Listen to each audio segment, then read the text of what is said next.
Hello everybody. We are so excited today because we're answering a question that we get once in a while here in our clinic. Are hearing tests free? Or should they be free? Or why aren't yours free? These are all really good questions. So we're going to tackle that today. I'm Dr. Rich Luekenga, my partner Dr. Ryan Whitaker. We are representing the Hearing and Balance Doctor. So, Dr. Deb, are hearing tests free? Should they be free? What are your thoughts? Let's talk about free hearing tests. We get asked this sometimes, don't we? I like free. I like free. Were you telling me about a free ice cream cone? Sometimes I get free ice cream cones. My kid at school, he got a free donut. He got a token for a free donut. So yummy. Do you remember as a kid, did you ever get the free personal pan pizza at Pizza Hut for doing a lot of reading at school? Man, I love that. Free stuff is great. Maybe I should have read more, but yes. Oh, yes. Man, I like it. Free is fun.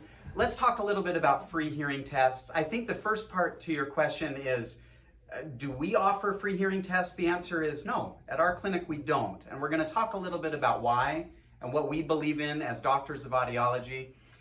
Maybe the second part to your question has to do with, do other people provide free hearing tests? Yeah, we hear about that. And to be honest, we're not sure why. It's hard for us to speak to that or to speculate on that. But if you're ever offered a free hearing test, maybe one question you could ask that provider is, what is included in this free hearing test? Right. You know, we do give away some things for free though. And it's not that we're giving it away. We feel like we should do that. And that is sometimes individuals will come here with their results in hand and ask us, tell me about this test that was done. And we'll sit down and have a consultation with a patient to review the results or help them understand, or even help them identify things that they should understand about their hearing needs, their listening abilities, and things like that. So we do things like that. We'll look in someone's ear all day long for free. So if someone said, hey, I think I might have some wax, come on in. We'll take a look in there. No problem. That's called otoscopy, and that's definitely part of a test. And so there are things that we're doing in our clinic that are free. In fact, we go to different health fairs, right? And do screenings. We do hearing screenings for free. These take all but 5 minutes. Kind of a quick screen to see if you pass or fail, see if you're within normal limits. So there's definitely things that we're doing in our clinic for free. What does a comprehensive test look like in our clinic? You know, that's a good segue because although a hearing screening sometimes we'll do for free, a more comprehensive test is a much more extensive test of the auditory system, of the ears. We believe as doctors of audiology that we want to get as much information about an individual's ears as possible. Right. It helps us to help you. If we know more about your ears and your hearing system, we know what type of solutions to recommend. So what does a comprehensive test entail? Well, it definitely entails otoscopy. We want to look in the ear.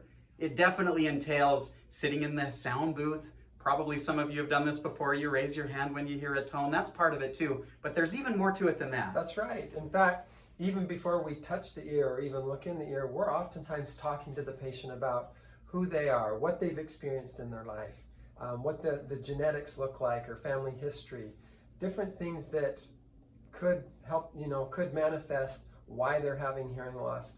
Things like medications, different listening environments.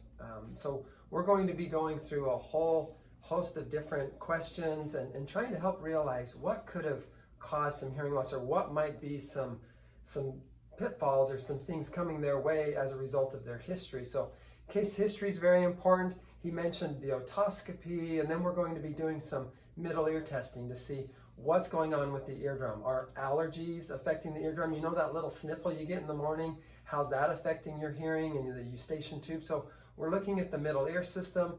From there, we get into the inner ear and dive right into how is that person hearing. Yeah, we do a test called otoacoustic emissions that's actually testing the microscopic hair cells deep inside of the inner ear. In short, we just want to learn all about the ear, the outer ear, the middle ear, the inner ear, how you process sound, your history, who you are.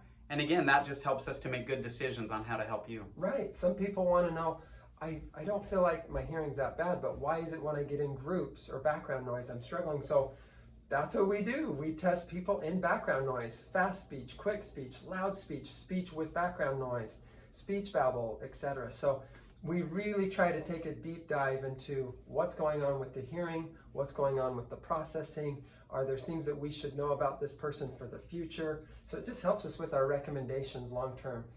In short, diagnostic testing is very important to us, so we bill insurance for that. Fortunately, we're credentialed with most insurance companies, and the insurance companies pay for all, if not the majority of the hearing tests that we do. So that's a good thing too. It helps it to feel kind of free sometimes when at least it's covered by insurance. Right. Hey, this is a great question. We love to answer questions. If you have more questions for us, please leave them in the comments below, and we'll do our best to answer any questions that come in.